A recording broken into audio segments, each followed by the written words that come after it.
It is 11 a.m. Central Time, and I am just setting up here to check the attendee list.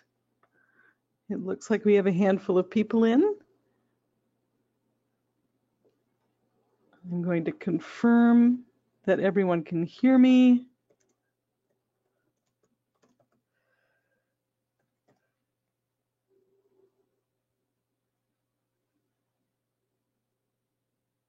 Okay, it looks like we are good. So, good morning, everyone who is currently in the attendee list and anybody who's just joining us. It is December 5th. We are into the post-Thanksgiving, pre-holiday season. Quite busy for everyone I know, so I very much appreciate you attending this session today with us and look forward to presenting it for you. This is our free learning lunch on strategic hiring and training for healthcare managers. I am working with Sarah Glynn, who is monitoring the chat window from ForMed Plus. And so if you have any questions as we're working on this session throughout the next 45 minutes or so, feel free to type into the chat box any questions that you have, and we will get started. My name is Wendy Whitmore. I am the Chief Learning Officer at ForMed Plus. My background is in training and management in strategic planning and business continuity consulting in healthcare. So hiring and training in healthcare is a frequent and familiar topic for me, and I've put together some strategic thoughts for you around this very challenging subject matter in healthcare. So I look forward to presenting that with you today. Just as a little background about ForMed Plus, if you are familiar with us or not, we are content developers, essentially, and CECME providers in areas of health information technology, industry compliance, regulatory and reporting requirements, government incentive programs, security, and business management.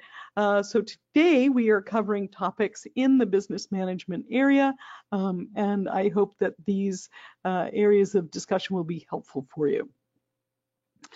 After this session, you will receive a link to the recorded event, a copy of the deck that we're going to look at today, and access to a quick survey about your employer status, which will give you access also to the free course that was promised in the registration step, which is our short proficiency course on integrative leadership in healthcare. It is a certificate course, so you will earn an achievement. It is also accredited by ANCC and ACCME for credit. So those are our little housekeeping elements of the presentation today, and welcome to this ForMed event.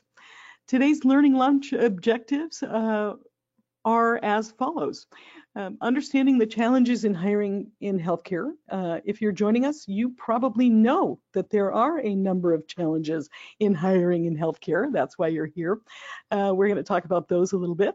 We're going to identify your ideal candidates for each role and position, or talk about how you go about that.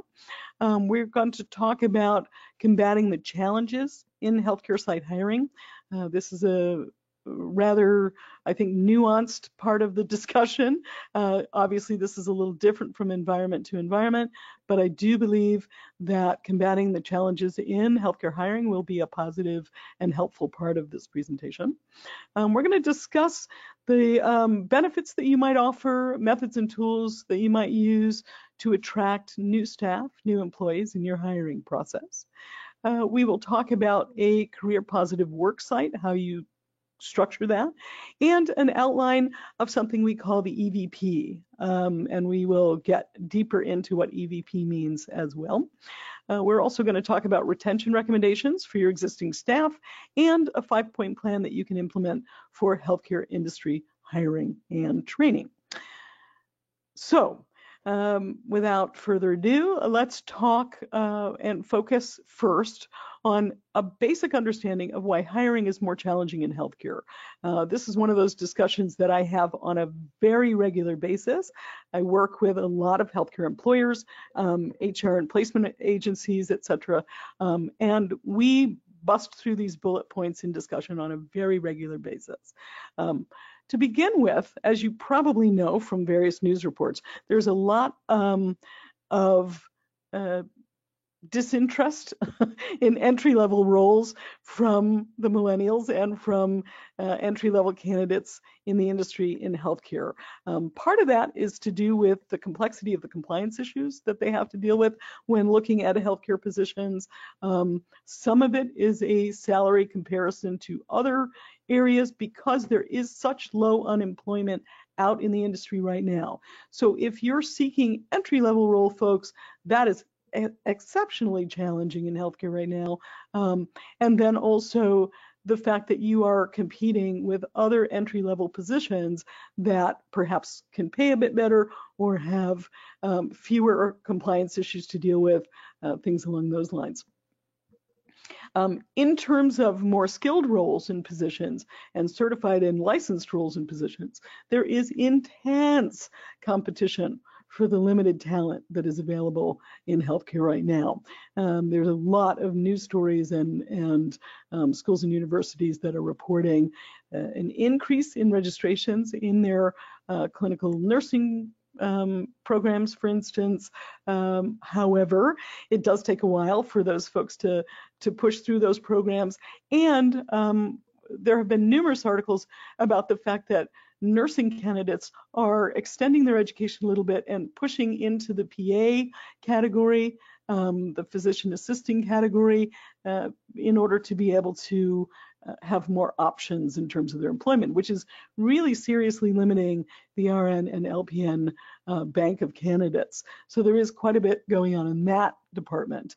Additionally, on the physician side, because the PA market is increasing and because physician assisting and nurse practitioner roles are taking over a lot of the general practitioner positions in many of these clinics and places along those lines, is that many physicians who are studying right now and coming into the talent pool are moving into specialty roles. So there's trouble at the entry level, there's trouble at the clinical license level, and there's also trouble at the physician practice level. So as a result of that, there's an intense competition for limited talent. Skilled healthcare employees, as I mentioned a moment ago, have more options than they ever had before. What I mean by that is it's really not just in the medical practice environment that they have opportunity. They have opportunity in insurance environments. They have opportunity in global environments. And all of those competitive hiring circumstances are causing this challenge in hiring healthcare staff. The other piece is that technology, weirdly, is impacting the availability of good staff in this market, because those online tools and job boards and things along those lines are helping the job seekers compare opportunities more aggressively. Meaning, if you, let's say you have a set salary scale available to you either by the employer that you're working for or in your particular practice, you are bumping up against a pretty heavy competitive market in those online job boards where people are able to immediately compare what you are offering versus what another employer might be offering.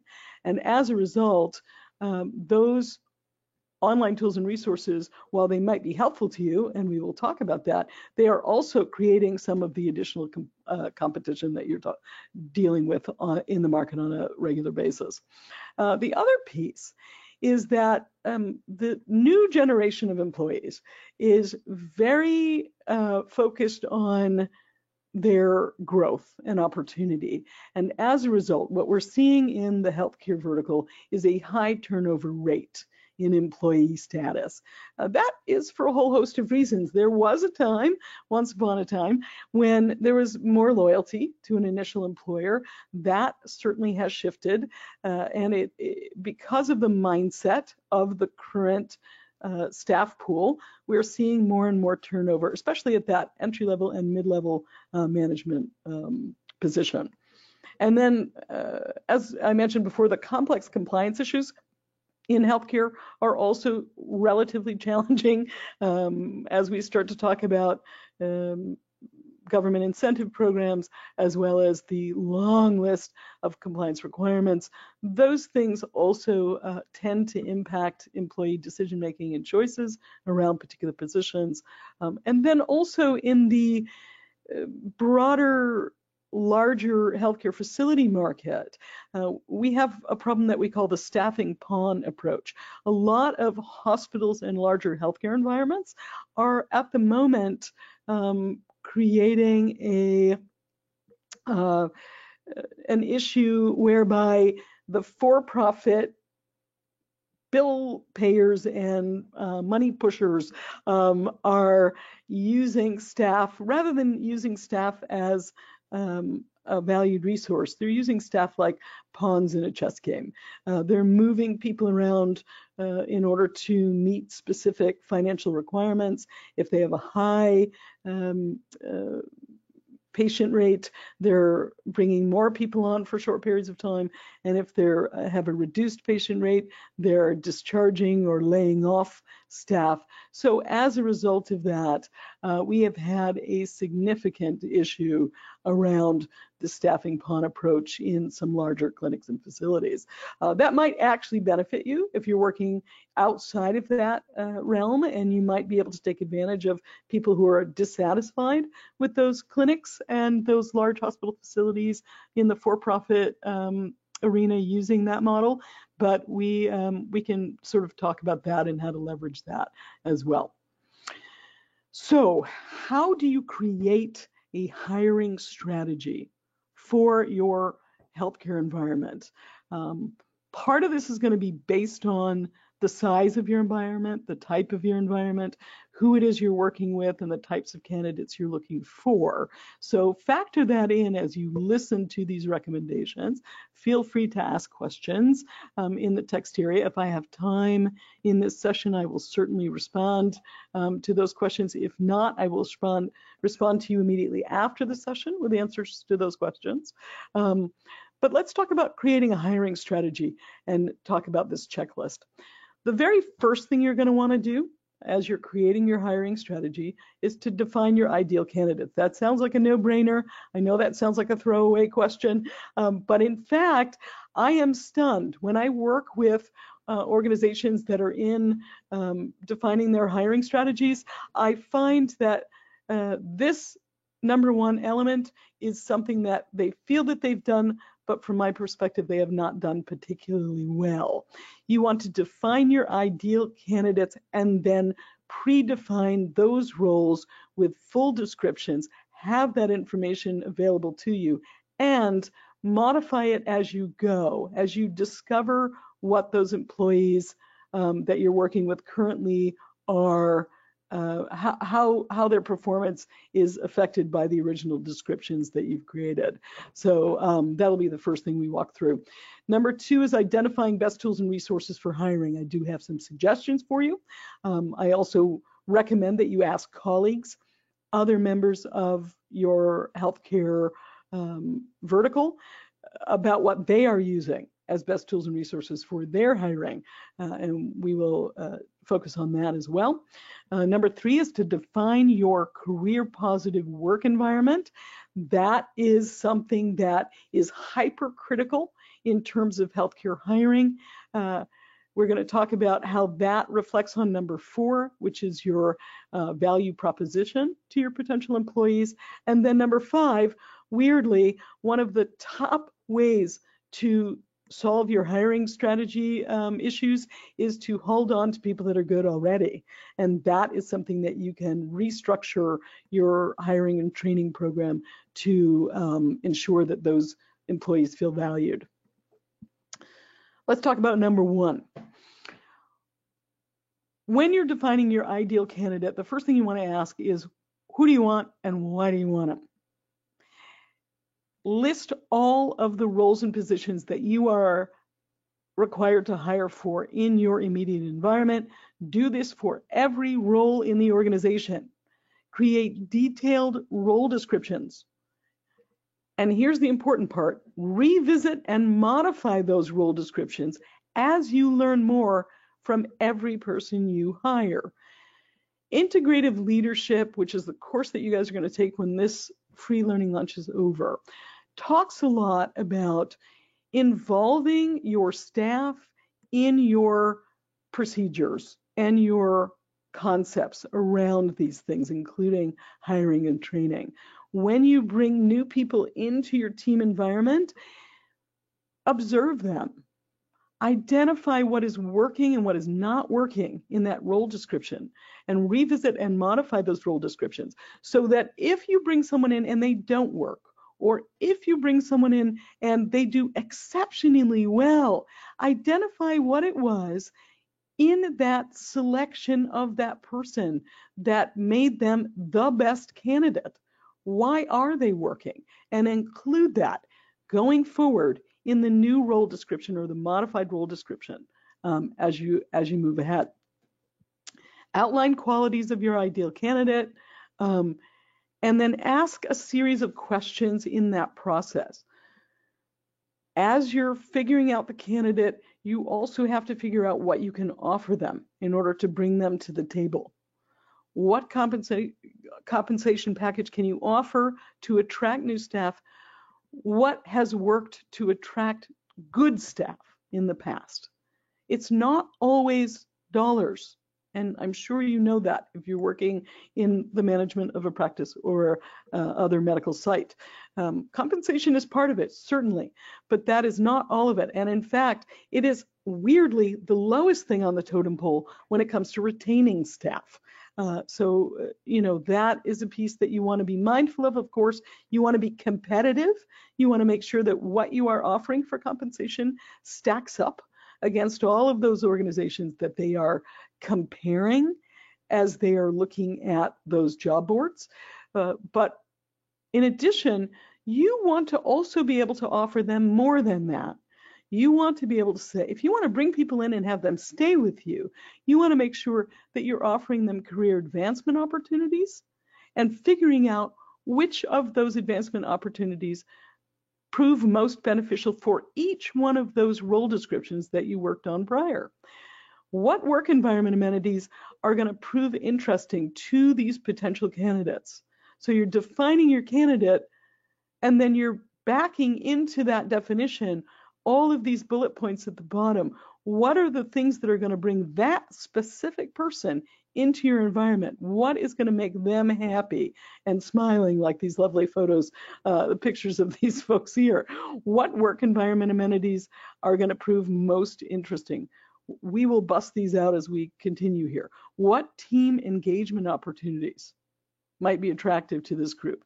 If you're bringing in people who thrive in a team environment, what can you do to bolster that team energy? What flex options can you provide for better work-life balance? This is a bullet point that is unique to the current job market and especially important to the current job market. Compensation is important, but flex options and work-life balance are even more important, especially to your millennials and your entry and mid-level job role people. So let's talk a little bit more about that. Everything in your hiring process really needs to hook and connect in order to force the next piece to hook and connect and work. Identifying best tools for hiring is your number 2 behind creating your job role identifiers, okay? So you want to make sure you've got very clear job role descriptions, and then the very next thing you want to do is identify best tools and resources for hiring. Every time you go to hire somebody, you don't want to be figuring out which job board is the best for that job role. And it might be different ones for different job roles, by the way. or hiring agency if you're working with an agency. Who are the best people and what are the best resources for you to use to identify candidates in each one of those job role areas that you have outlined? You need to define a career positive work environment. What is going to encourage people to look at you more closely than your competitors, and what is going to keep those folks happy once they're in the seat? And that turns the cog. These are little cogs in the process. That's going to turn the cog of discovering your employee value proposition.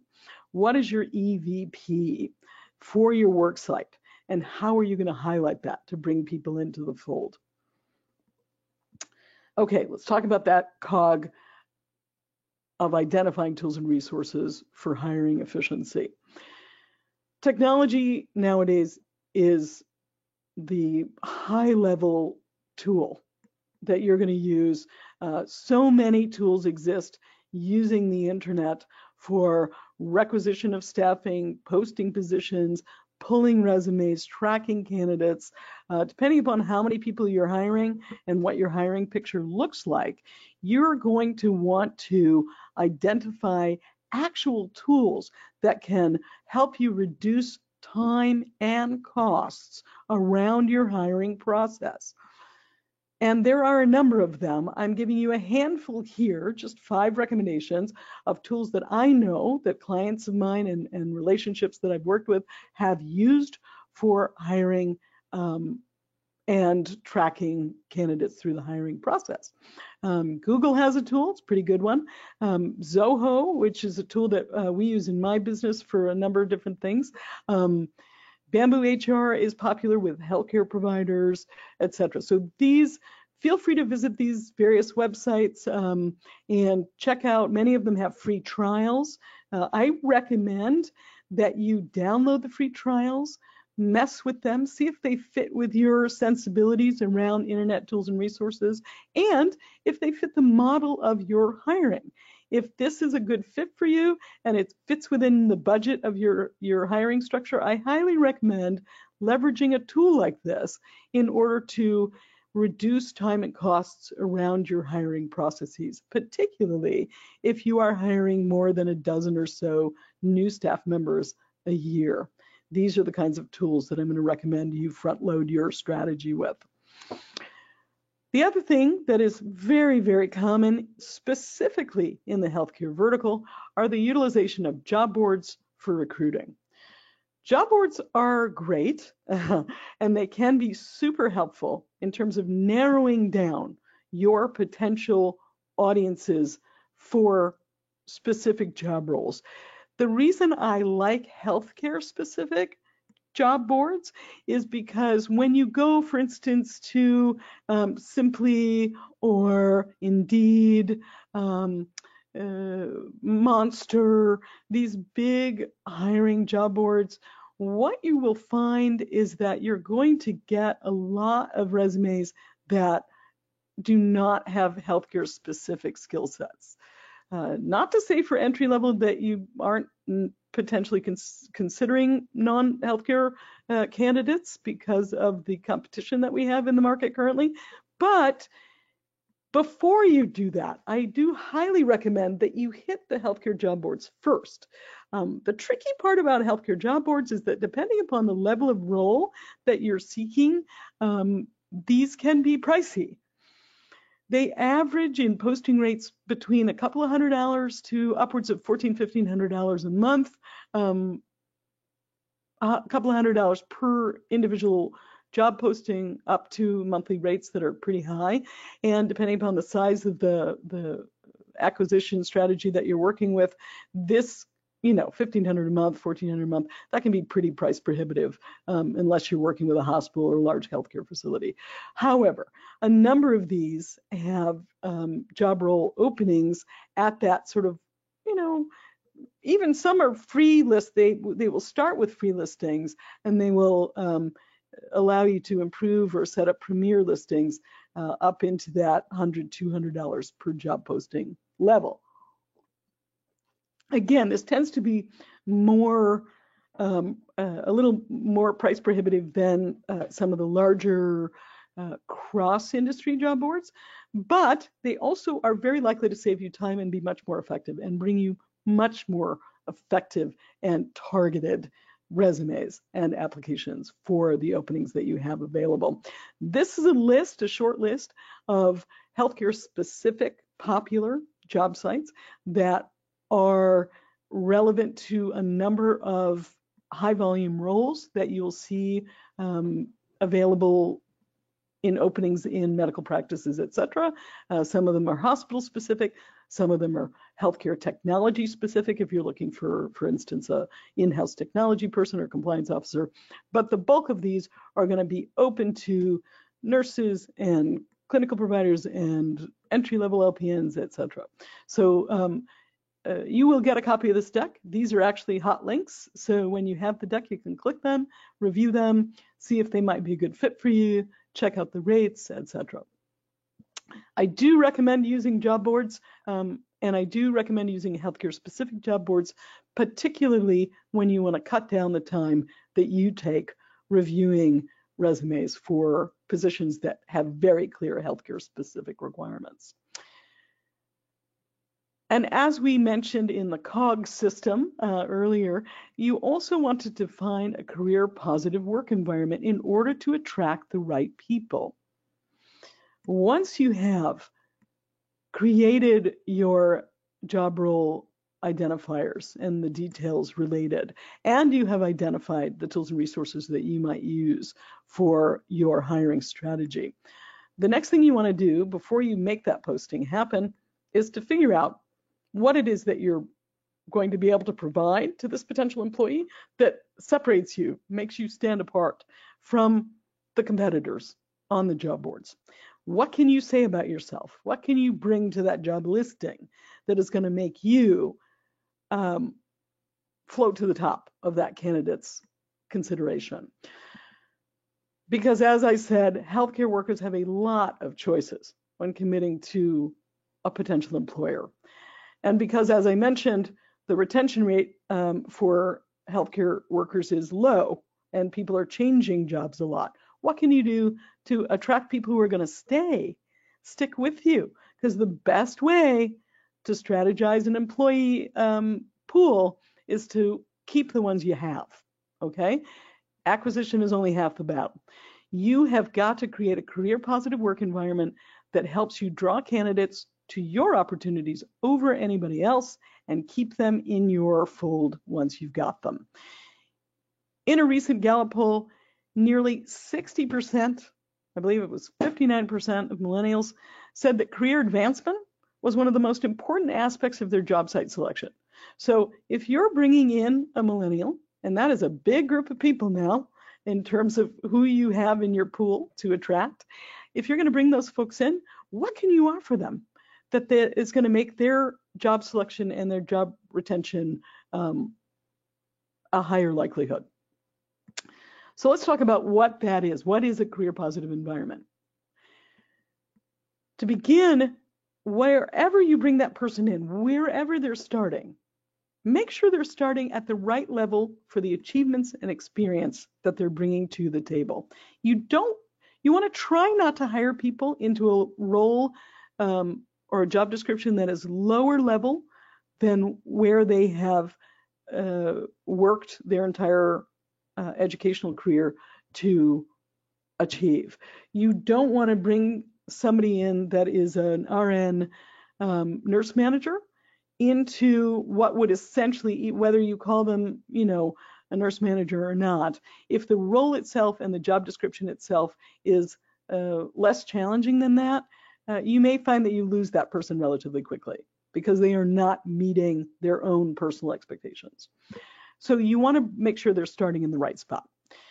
The next piece is that you want to create a career growth path that is clearly defined as you talk to this person at the very beginning.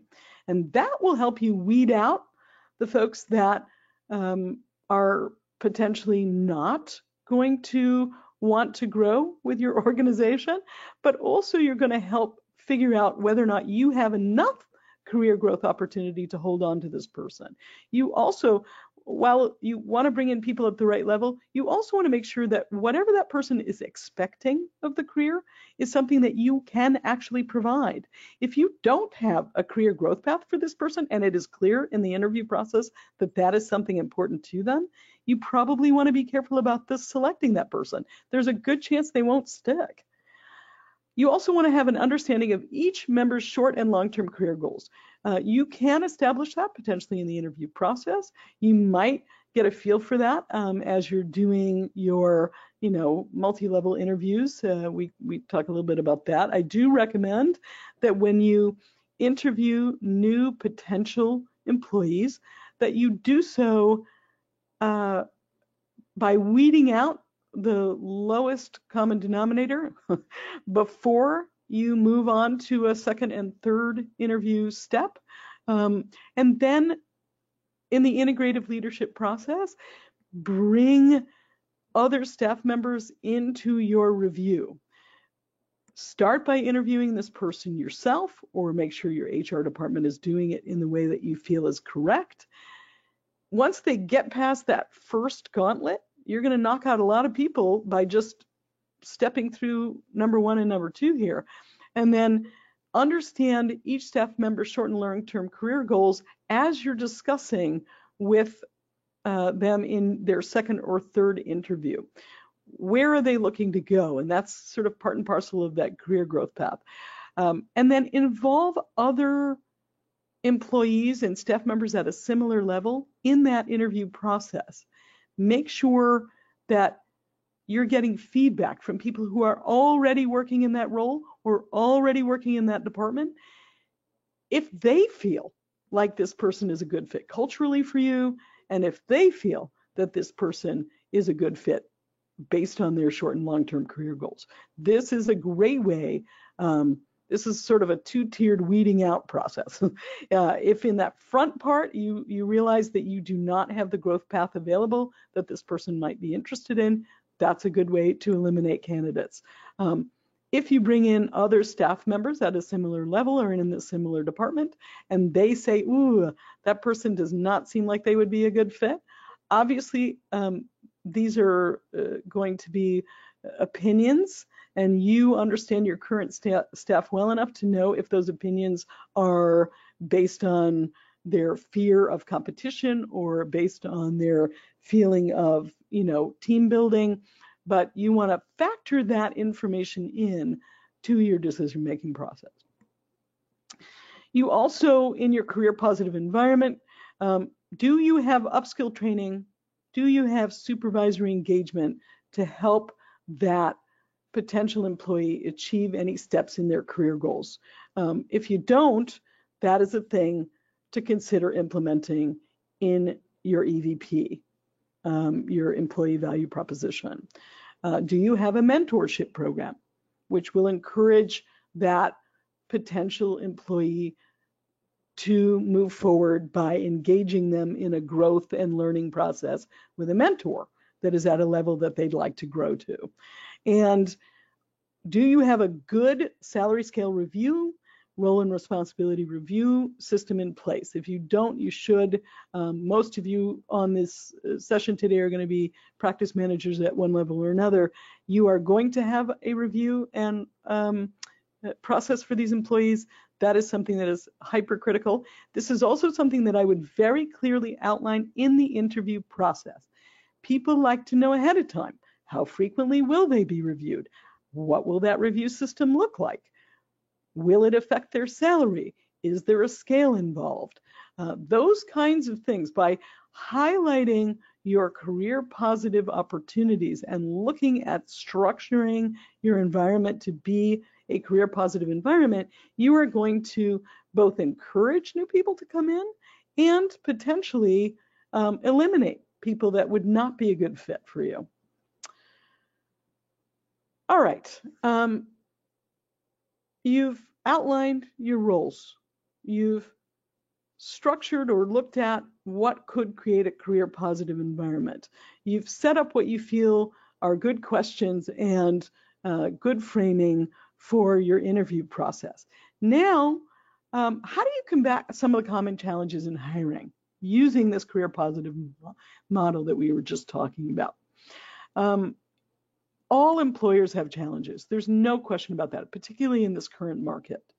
If you are compromised by financial limits, if your physician practice owner, if your employer HR department, if these folks are telling you that you have financial limits on what you can offer for a salary package and you feel like that's making you less competitive, figure out how to bolster the parts of your value proposition and your career positive environment that are going to offset that salary struggle. As I said, salary isn't always the main thing anyway, but let's say this particular candidate is looking for a little bit higher salary than you are able to offer. What can you offer that will offset that deficit? One is you can give them a more impressive job title, because a career positive spin means that that person wants to grow from where they are currently into a new growth trajectory. If you identify their current job role and you understand that their career goals, because you've discussed this with them, their career goals are such that they want to move to the next level, if you can kick them off in your system, or at least promise a review pretty quickly in your process that would give them a more impressive job title, that is a big plus. The other big plus, and it doesn't cost you anything. Another big plus is to offer some flexible scheduling. The one thing I do know about the current workforce and the folks that are coming up behind me in the employment industry is that flexible scheduling is a big topic. You can't always provide that, but there should be a method, and you should work with your staff to identify how they would view a certain type of flexible scheduling. That can be, flexible is what it is. It means flexible. It may be different from site to site, job role to job role, etc. But flexible scheduling can be weekly. It can be monthly, it can be annually. You can say, if you offer a standard package and it's a 40-hour work week and you've always done that and it's always just been, shift work where they have to come in either morning, afternoon, or evening shift, etc. Think about being more creative. How could you structure that schedule to potentially allow an employee, for instance, to do paperwork from home once a month? Just one day a month. You would be surprised at how positive an employee will perceive that offer of being able to collect pay for a day when they are actually doing paperwork, working on something, training, professional development, something along those lines from home. People like that work-life balance. Create expanded role definitions. When you do that interview and you identify staff goals, incorporate some of those staff growth goals into that new role definition. Earmark funds. So while you may not have extra money for salaries, you might have a little extra pocket of funding that you could potentially earmark for conferences, workshops, skill building events, things that are career positive. Right? That's what we're talking about. That's how you're going to attract people to your environment. Also, pair that person with someone in the role that they're looking for. If they tell you that their goal is to get from, a staff nurse to a nurse management position, or to go from an office receptionist to a med tech position or a healthcare tech position, think about that. Think about how you might shepherd that person from role A to role B, because growing good employees from a lower level position to a higher level position is far superior to trying to hire people from outside the organization. If somebody is good, help them be better. That is a great way to fill roles and opportunities in the organization. Pad the salary with little bonuses or little gifts instead of salary bumps themselves. So, and the reason that this can work is that sometimes short-term bonuses, firstly from a tax perspective, etc., these things can also be viewed as beneficial. Salary is something that comes every week, every 2 weeks, every month for employees. It starts to become part of the back of their awareness. Whereas a short-term bonus or a little gift that they might receive in the course of their employ is something that is perceived as a high value. So even though an occasional gift or bonus might not be as lucrative as boosting their salary week over week or month over month, their perception might be higher of that little bonus or that occasional gift. So that is something to factor in. It's less expensive than salary increase, and it has a very high value to the employee. And then finally, create incentives for performance. This obviously you can surprise people with bonuses and gifts, but if you tie them to performance and other kinds of positive business growth tools and resources, like bringing in new clients, new patients, etc., to help you offset that cost, these are ways that you create career positive work environments, is to reward those employees in a positive way. And while that does not affect, in your mind, it may not affect the initial hiring process, it absolutely will do so when you bring current employees into the interview process and they explain how beneficial it is to work for you. And one of the ways that you're going to get that to happen is to incentivize those current employees with some of these performance or special gift and bonus programs. When they start to talk to those incoming potential employees, one of the things they're going to say is, oh, and another great thing about working here is ... And that's what you want to fill. You want to fill that ... part. So EVP, from my perspective, I could have titled this how to create an employee value proposition for healthcare environments for hiring, because honestly, as a business consultant in healthcare, I will tell you that the number one thing you can do from a hiring and retention standpoint is to identify, optimize, and highlight your employee value proposition. This will partly include financial compensation and benefits, but mainly what this encompasses is various perks, any kind of work-life balance you can build in, any kind of career development assistance you can build in. So creating, identifying, magnifying, and highlighting your EVP is your main method for attracting and retaining really good talent. So what are the factors that influence your EVP?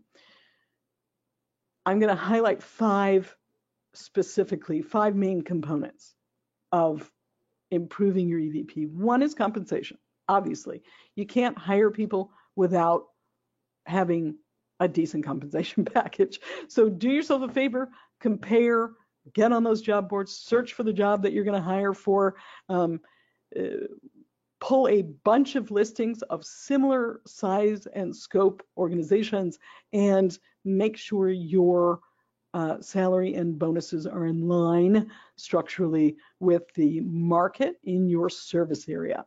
If you're trying to hire, I'm based in Chicago, Illinois. If I'm trying to hire, entry-level front desk staff in a medical office in Chicago, I am going to go to the various job boards as if I were an employee and search that job role. Look for the job description. Does mine line up with theirs? Is it better? What can I include that competes with the job opportunities that are already out there? How much are they paying? If they're not listing that, because some people don't, do a little sleuthing. Call up and find out. What is the salary scale? You're not going to take the job, so you're not going to insult anyone. Just call them or ask one of your employees to call them. Find out what the pay scale is, and make sure that your current employees feel that they are paid fairly. That's an important piece because that will impact how those employees might affect the long-term retention of future employees and their status for that matter. Secondarily, look at your benefits package. This can be a wide range of things. Obviously, we know that there's health insurance. Luckily, that's one of the things in healthcare as hiring agents that we have as a positive, is that usually when you work in healthcare, you have pretty good healthcare benefits. So there's that. But make sure yours are in line with other organizations that are similar to yours in the industry currently. Also, pad the benefits area. Benefits, honestly, compensation is what it is. You're going to stay within the safe range. Make sure you're not under anybody else looking for the same job role. But the thing that's going to set you apart will be number 2 and number 3, benefits and professional development. These are areas that are going to make you the preferred employer for that potential candidate. Okay, what do you offer as it relates to work from home days? We talked about that. Weirdly, work from home days, whatever you can figure out to allow employees to cycle through a series of work from home days, whether that's paperwork that they can do from home or professional development that they can do from home, whatever it is that they could potentially do, even if it's a 1 day a month, I promise you that will be considered a high value benefit. Retirement, other types of insurance that you can potentially offer, long-term healthcare insurance, life insurance, etc. Any other benefits in the insurance, for dental insurance in the vertical that you can potentially provide that is not outrageous in the cost department. Sometimes there are insurance programs that are really just not even full insurance, but they are discounts on certain other kinds of healthcare, etc. Seek those out. Those programs exist as well. And then tuition, that's part of the professional development piece, etc. So focus on your benefits and development.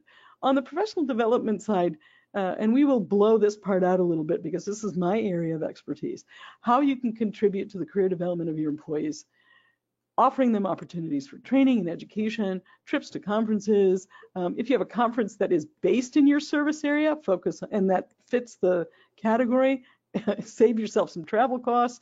That's a great way to go. If they can get license credit for something, licensure renewal credit, and you're providing that as a benefit, very beneficial to them. Those are all important. Work environment and circumstances. That's where we're back to that work-life balance discussion.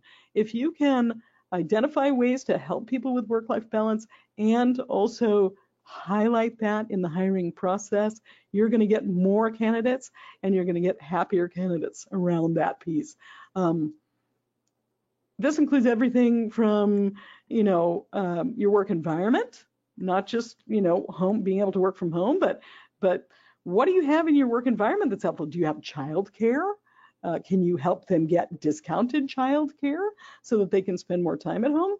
Are there ways that you can give them access to a free pizza team building exercise once a month, where you all get together and cover a training session and everybody gets a slice of pizza at lunch, or some other, positive benefit in your work environment. That work environment and circumstance is very important. And then your company culture or your site culture. That is built on maintaining that relationship between the colleagues, team building, junior members of your staff, senior members of your staff. How do they talk to each other? Do they have team spirit with one another? How can you enhance and affect a sense of community in your site culture? Weirdly, the more positive that person feels about coming to work every day, the more likely you are going to retain that person. And retention, as I said, I hate to repeat myself, but retention is the best way to maintain a hiring strategy. More on the professional development side. As I said, millennials want to advance in their career. And one of the best ways to do that is to have access to professional development opportunities, whether that's a mentorship program or a training program or a CECME licensure crediting program. Build out that program. Continuous career progression, personal development should be a key aspect of how you structure your company culture, your site culture, to retain and attract new potential talent. And when you have done that, or even before you've done it, if you can just visualize it and create a model for it, you can draw attention to it by adding a page to the website for your organization, for your site, for your practice that focuses on employee happiness. Highlight some of the stories of why employees like to work for you, how they have advanced from the front desk to a tech position, how you helped them get that education so they could do so, how you helped them become a mentor so that they could train the next person. These are all things that are high priorities and of high value to potential incoming employees. And then, as I said, best strategy for hiring is rarely needing to hire people, okay? Hold on to the people you've got. Make sure that those people are happy. Make sure your staff know they are appreciated. Do that by implementing little reward programs, special team building exercises that incorporate some kind of benefit, whether it's a free lunch or a free training where they get some kind of credential, etc. Make sure that staff knows that they're appreciated. Incorporate an integrative leadership approach, and you'll take that course after this session at your convenience, but integrative leadership in healthcare is especially effective, and the reason that we have that course in our course catalog is because it does fit well with the healthcare continuum. Working with staff, these are very smart people that you hire. They have gone through a lot of school. They have a high attention to their career growth and opportunities. We know that because they've gone to the trouble of getting their professional license in the first place. They have committed to a career in healthcare, which is not the easiest career they could choose. And as a result, incorporating them in your leadership decision-making and in the growth and progress of your organization and in the hiring and training decisions that you make, incorporating those staff in that process can be a truly positive way to create a career positive environment. Don't forget to create that flexible work-life balance model, build in a team atmosphere, keep your doors open to new ideas, tap those staff people. What do you think we should do to improve our work environment? What could we provide to keep you happy? And take that feedback. Don't just have them stuff a slip of paper in a box, a cardboard box, and never look at it. Ask them, sit them down, give them pizza, cake, ask, and find out whether or not you are providing what that employee potentially needs and wants to stay with you. Regularly review and promote inside, from within. It's way easier to move someone up from within with proper training or mentorship than it is to hire externally. Okay, not to say you shouldn't, but and there won't be some situations where you do need to hire externally, but the more that you can bring those people interior up inside and then hire in beneath them, the better your strategy will work out for you. Offer training triggers for next steps. If you know what the 5-year and 10-year growth plan is for that particular employee, you also know what you need to do to help them. In that example that we used of bringing a front desk person up to a medical assisting position or a tech position, that person needs some kind of training. So what training do they need? Do you want them to identify a program? Do you want to identify a program? And how can you structure their salary and or their bonus benefit program to be able to help them with that potential training, if in no other way than to tell them if they do achieve that you will have an opening for them in a certain window of time so that they stay with you and move forward. And then, as we said, create a reward system. that recognizes that growth, etc. So in our last little window of time here, we want to talk about how to strategize all of those elements that we just discussed into a 5-point plan for healthcare hiring. And we've busted these out and opened them up into full areas of discussion. But to tighten it up and to just review, firstly, the very first thing you want to do, if you've not done this, is identify your ideal candidate for each role. I don't mean Sally Jones. I don't mean the specific person. I mean, who would that person be? Who do you want? And why do you want him? And do that for every role in the organization. Create a detailed role description, but don't leave it stagnant. Don't leave it sitting like that. In fact, one of my favorite ways to figure out if your role description is correct is to hand it to somebody who's doing it. Is this right? Is this what this role encompasses? Is this all this role encompasses? Or is there more? What else do you do every day? What pieces are you doing? You would be surprised how clarifying that is, not only from a hiring standpoint, but from a retention standpoint. If that person takes a look, if that person that you're handing that role description to takes a look at it and then takes a red pen to it that makes it look like a morning breakfast hash, you know you've got your role description wrong, first of all. And secondly, you can be pretty sure that that employee is not going to stay a lot longer because they are not happy with the role description as it relates to what they're actually doing from day to day. So take that list of role descriptions that you have, identify who it is that you want from your current list. How frequently are you hiring these people? Make sure that you have these prepared in advance and continue to revisit those with existing employees and in your environment to make sure that they're accurate. Once you've done that, number 2 in your 5-point plan, identify best tools and resources for hiring people. Okay? If you have a large bank of hiring that you require, trial and test available tools. I gave you some options to look at. There are many, many more. Most of them have a free trial. Take a little time. I know we're all busy. Take a little time out of your personal schedule or hand that off to somebody in your immediate supervisory status and have them take a look.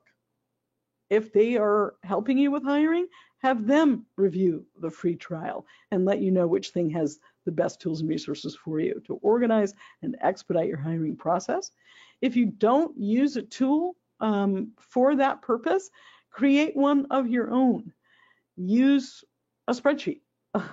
Track accurately from step to step what you're doing in the organizing and expediting process of hiring. And then if you don't like the tools that I've recommended, or if you don't like any of the trials that have come through this particular presentation, because everybody has a different method and system, ask other colleagues and people in your industry for tools and resources that they recommend. Okay, number 3, define that career positive work environment, which is part of number 4, and that's identifying your overall EVP, right? Your employee value proposition. If you identify that, if you create a career positive work environment, first of all, you're going to get feedback from your current employees. You might even get referral recommendations for new staff from your current employees because they're going to be so happy where they work, they're going to want to make their friends come too. And that's a great way to recruit, assuming that your current employees are people that you feel confident are doing the right job. And make sure you figure out which benefits are most appreciated by your current employees and figure out how to highlight those benefits and that employee value proposition to potential incoming employees. Okay? Highlight those. Find a spot on the website for your organization or your medical site or your services platform and portfolio to say, if you come to work here, not only will you have a competitive salary and benefits package, but you will also have this and this and this and this. Those other bullet points and that EVP will be the thing that brings those potential employees into your environment over anybody else's. So what can my organization, what can FormEd do to help you with your EVP? Well, obviously, there were several points within the presentation where I highlighted the fact that being able to offer growth opportunities and training would potentially be a benefit to improve your EVP to potential incoming employees. We have a program for that. We have a program by which you can offer heavily discounted training to your employees. If you're a practice manager and you have lots of different practices, you can offer CECME to the practices as a benefit of being a client for you, etc. So I'm not going to go too deeply into the program. I'll simply tell you that there will be a link accessible that explains this program a bit more for your purposes after the event. And you will also have an opportunity to contact our Director of Relationship Management if you feel like this could help you with your EVP in your hiring status. So I want to say we are at the 1 hour mark. I want to say thank you to all of you who have actually attended in real time this session today. You will also receive a recorded version of this event in video form, as well as a copy of the deck. Feel free. My contact information is all over the place. It's in, I believe, the first or second or third slide of this deck. Feel free to reach out to me directly. Ask me personally any questions about creating an EVP, a career positive work environment, anything I can do to help you in your development of a proper hiring strategy. I'm more than happy to give you advice and guidance to the best of my ability. And if we can help you with our partner program, increase your EVP with access to training or to meet your compliance requirements, we are happy to do this as well. So thank you so much for attending. We look forward to reaching out and connecting with you for future free learning lunch events. I hope you enjoy the Integrative Leadership Certificate Program, and feel free to contact me with any questions you have going forward about any of the topics from our FormEd free learning lunch events. Thanks so much.